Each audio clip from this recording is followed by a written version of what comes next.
যন্ত্রণা সহ্য করতে আমি পারি না, এই জ্বালা যন্ত্রণা আমি সহ্য করতে পারি না।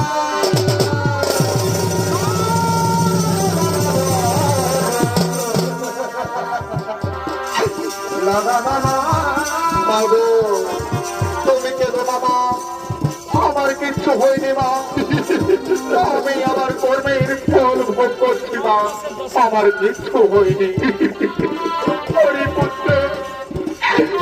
বাবা তোমাকে এভাবে দেখে আমি যে মা, আমি কিভাবে সহ্য করতে পারি বাবা, আমি কিভাবে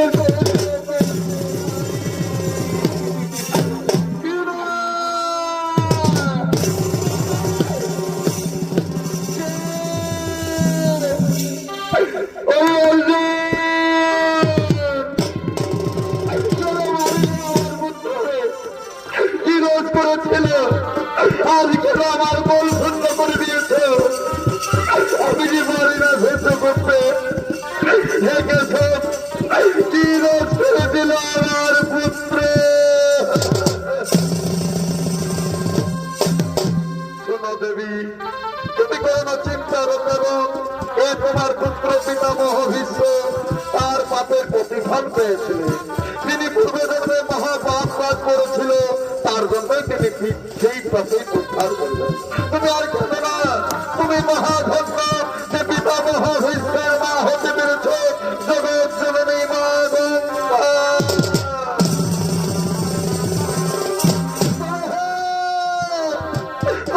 অর্জুন, আর তুমি যখন নিরস্ত্র, আর নিরস্ত্র আমার মিত্রকে হত্যা করেছ নীরবভাবে, তখন আমিও তোমাকে ছাড়বো না, আমিও তোমাকে অভিশাপ করছি। যেভাবে আমার মনের সন্তান কেড়ে নিয়েছ, একদিন তোমার পুত্র তোমার